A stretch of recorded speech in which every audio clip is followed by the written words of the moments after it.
ఆరాధనకి అనుగుణంగా మనము యెషయా గ్రంథము 43వ అధ్యాయము 18వ వచనం చూసుకుందామండి.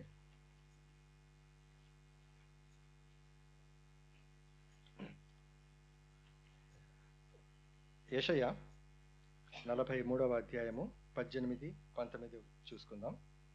మునుపటి వాటిని జ్ఞాపకము చేసుకొనకుడి. తెలుగులో పేజ్ నంబర్ 605. మునుపటి వాటిని జ్ఞాపకము చేసుకొనకుడి, పూర్వకాలపు సంగతులను తలంచుకొనకుడి. ఇదిగో నేను ఒక నూతన క్రియ చేయుచున్నాను, ఇప్పుడే అది మొలుచును, మీరు దానిని ఆలోచింపరా? నేను అరణ్యములో త్రోవ కలుగజేయుచున్నాను, ఎడారిలో నదులు పారజేయుచున్నాను. సో ఈ ఉదయకాలం దేవుని వాక్యం అంతా ఏం చెప్తుందంటే, మునుపటి వాటిని జ్ఞాపకం చేసుకొనకుడి అంటే గతాన్ని జ్ఞాపకం చేసుకోవద్దండి అని అర్థం. ఇంకా చెప్పాలంటే గతాన్ని మర్చిపోండి అని దాని అర్థం. సో ఇంగ్లీష్లో కొంచెం చాలా క్లియర్గా ఉంటుందండి, ఫర్గెట్ ది పాస్ట్.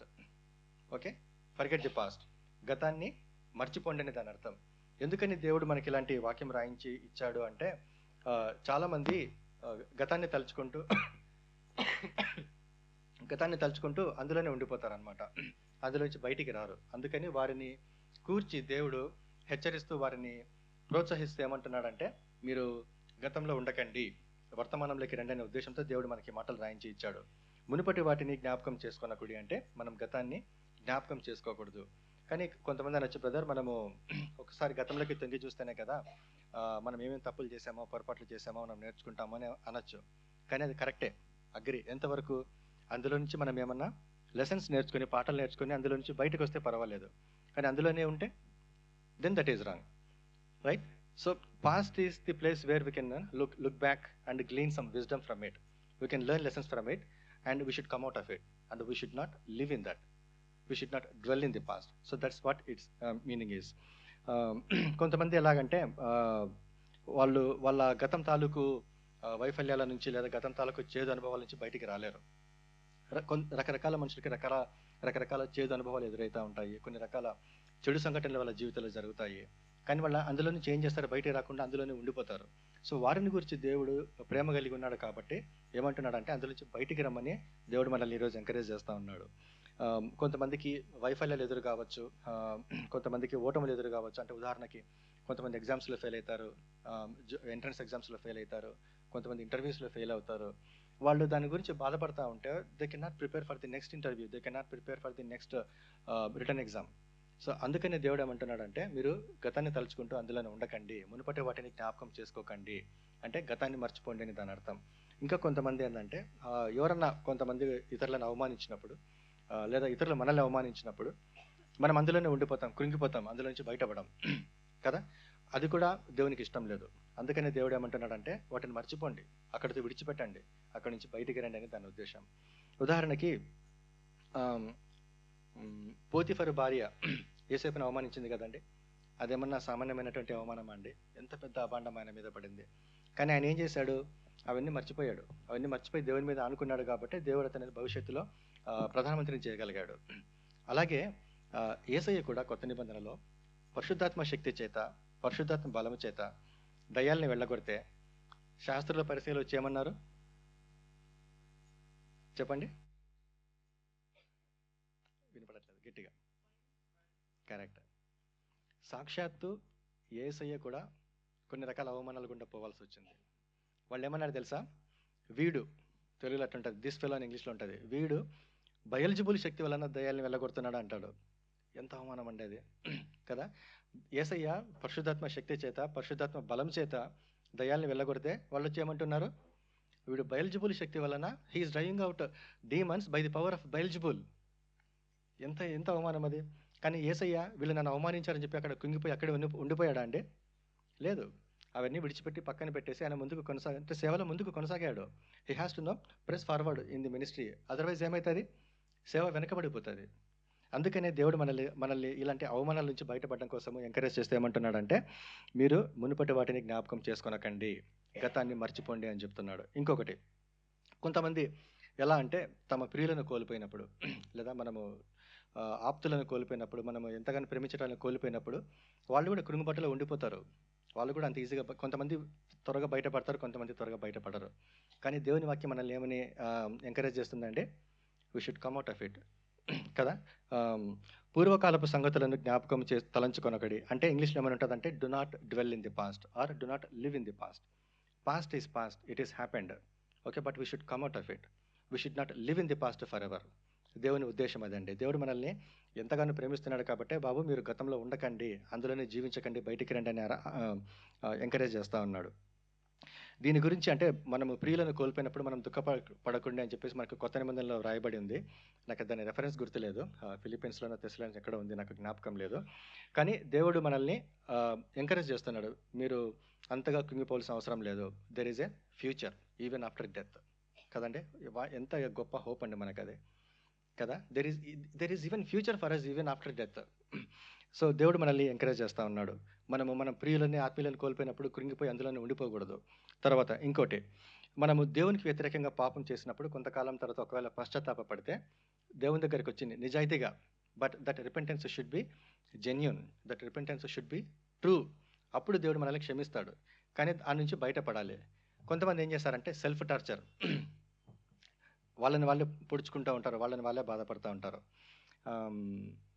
ఎలాగంటే అయ్యో నేను ఇంత పాపం చేశానే, నేను ఇంకా బయటపడలేను, దేవుడు నన్ను ఒకవేళ దేవుడు క్షమించినా వాళ్ళని వాళ్ళు క్షమించుకోలేరు, ఆ కుంగుబాటులు ఉండిపోతారు. దేవుడు ఏమంటున్నాడంటే అందులో నుంచి బయటపడండి అని చెప్తున్నాడు కదా. ఉదాహరణకి దావీదు బత్షెబతో పాపం చేశాడు. దావీదు యొక్క పశ్చాత్తాపము నిజమైందా లేదా దేవుని దగ్గరికి వచ్చి నటించాడా? నిజమైందే. నిజంగానే యథార్థంగా దేవుని దగ్గర పశ్చాత్తాపడ్డాడు, కన్నీళ్లు కార్చాడు, తన హృదయాన్ని కుమ్మరించుకున్నాడు, సాష్టాంగపడ్డాడు. దేవుడు క్షమించాడు. దేవుడు క్షమించిన తర్వాత ఆయన దేవుని యొక్క క్షమాపణని అంగీకరించి స్వీకరించి నార్మల్ లైఫ్ని లీడ్ చేశాడు. Okay, we should live a normal life again after accepting the forgiveness from the lord. We should not continue to hurt ourselves. మనల్ని మనము గాయపరచుకోకూడదు. దేవుడు క్షమించిన తర్వాత ఆ క్షమాపణను తీసుకుని ముందుకు కొనసాగాలి, లేకపోతే ముందుకు పోలేం. పౌలు జీవితంలో కూడా అంతే. స్టీఫెన్ మరణం విషయంలో ఆయన సాక్ష్యంగా అక్కడ ఉన్నాడు. ఆయన చావుకు ప్రత్యక్షంగానో పరోక్షంగానో పౌలు కారణం. కానీ దేవుడు ఆయనను సంధించిన తర్వాత దేవుని యొక్క క్షమాపణను పొందుకొని అది మర్చిపోయి ముందుకు వెళ్ళి సేవ చేశాడు. లేదు నా వల్ల స్టీఫెన్ చనిపోయాడు అనే ఒక కృంగుపాటలు ఉంటే కనుక ఆయన సేవలు ముందుకు కొనసాగలేడు. సో అందుకని దేవుడు ఏమంటున్నాడంటే మునుపటి వాటిని జ్ఞాపకం చేసుకోవద్దు, లేదా గతాన్ని మర్చిపోండి, గతాన్ని పదే పదే జ్ఞాపకం చేసుకోవద్దు, అలాగే గతంలో జీవించొద్దు అని దేవుడు మనల్ని ఎంకరేజ్ చేస్తూ ఉన్నాడు. మనం కూడా ఏంటంటే కొంతమంది ఇతరులను గాయపరచడం కోసం ఏం చేస్తుంటారంటే ఒకప్పుడు నువ్వేంది, నీ బ్రతికేంది, ఒకప్పుడు ఎలా ఉన్నావు జ్ఞాపకం చేసుకో అంటారు. కొంతమంది ఇతరులను గాయపరచడం కోసం వాళ్ళ గతాన్ని జ్ఞాపకం చేస్తారు. కానీ అలా చేయకూడదు. దేవుని వాక్యం కూడా మనల్ని ఖండిస్తూ ఉంది అలా చేయకూడదని. ఎందుకంటే ఉదాహరణకి పౌలు ఒకప్పుడు పాపే, కానీ దేవుడు అంగీకరించిన తర్వాత మిగతా శిష్యులు ఆయనని మొదట్లో అంగీకరించలేదు, కానీ తర్వాత ఏం చేశారు? అంగీకరించారు. అందుకని ఏంటంటే ఒకవేళ ఒక వ్యక్తి జీవితం గతంలో పాపభూయిష్టం అయిండొచ్చు, పాపభరితం అయిండొచ్చు, కానీ ఒకవేళ ఆయన ఈరోజు దేవుని నమ్ముకున్నాడేమో, దేవుడిని అంగీకరించాడేమో, దేవుని బిడ్డగా మారాడేమో మనకు తెలియదు. కానీ మనం పదే పదే ఒకప్పుడు నువ్వెంత, నీ బతుకెంత, లేదా నువ్వు పాపివి అని జ్ఞాపకం చేసే వాళ్ళని మాటలతో పడవకూడదు. దేవుని వాక్యం అలా చెప్పట్లేదు. We don't know what his present life is, how his spiritual life is at this moment. అదండి మనం నేర్చుకోవాల్సినటువంటి అంశాలు. దేవుడు మనల్ని అంత గొప్పగా ప్రేమిస్తున్నాడు కాబట్టి మనల్ని ఎంకరేజ్ చేస్తున్నాడు. Don't live in the past, don't forget the past అని. తర్వాత 19వ వచనం, ఇదిగో నేను ఒక నూతన క్రియ చేయుచున్నాను, ఇప్పుడే అది మొలుచును, మీరు దాన్ని ఆలోచింపరా. నేను అరణ్యంలో త్రోవ కలగజేయుచున్నాను, ఎడారిలో నదులు పారజేయుచున్నాను. కదండి, మన దేవుడు శూన్యం నుంచి సృష్టిని కలగజేసినటువంటి దేవుడు ఆయన కదా. అంత మాత్రమేనా? అవసరమైతే ఆయన నూతన ఆకాశాన్ని, నూతన భూమిని కూడా మళ్ళీ సృష్టించగల గొప్ప దేవుడు ఆయన కదండి. మన దేవుడు నూతన కార్యాలకు ఆద్యుడు, నూతన కార్యాలు చేసేటువంటి దేవుడు ఆయన. ఆయన సమస్తాన్ని నూతనంగా చేస్తాడు. ఒకవేళ ఈరోజు మనం జీవితంలో అంటే గతంలో మన పొరపాట్ల వల్లనో, మన పాపముల వల్లనో, మన మూర్ఖత్వం వల్లనో, if we have messed up our lives in the past and if you come to the lord, he is there to forgive us and he makes us new again కదా. మనల్ని నూతనంగా చేయగలిగినటువంటి శక్తిమంతుడు, సమర్థుడు ఆయన కదా. ఉదాహరణకి నయోమి జీవితం, ఆమె ఏం చేసిందండి? తన సొంత నిర్ణయాలు తీసుకునింది. తన భర్తను తీసుకుని, బైబిల్ అలాగే ఉంది, తన భర్తను తీసుకుని తన పిల్లలను తీసుకుని అనే ఉంది, కానీ నయోమి భర్త గురించి లేదు అక్కడ. She took her own decisions. భర్తను తీసుకుని పిల్లల్ని తీసుకుని దేశంగానే దేశానికి వెళ్ళింది. ఏమైంది? భర్తను పోగొట్టుకునింది. ఇద్దరు కుమారులను, యవ్వనస్తులైన కుమారులను పోగొట్టుకునింది. తన జీవితము పూర్తిగా ఎడారిలాగా మారిపోయింది. ఆమెకు అసలు నిరీక్షణకు అసలు ఆధారమే లేదు. హోపే లేనటువంటి జీవితంలో దేవుడు ఏం చేశాడు? తిరిగి ఆమె జీవితంలో నదులు పారజేశాడు కదండి. ఎడారులంటే ఆమె జీవితంలో తిరిగి నదులు పారజేశాడు. ఆమె జీవితంలోనే కాదు, రూతు జీవితంలో కూడా. ఆ, ఆమె చేసింది తప్పే. నయమి చేసింది తప్పే. ఇశ్రాయేలీలందరూ ఇశ్రాయేల్ దేశంలోనే అక్కడే ఉండిపోతే ఈమె మాత్రం కుటుంబాన్ని తీసుకొని వేరే వేరే దేశానికి వెళ్ళింది. She messed up her life. That is true. But what happened again?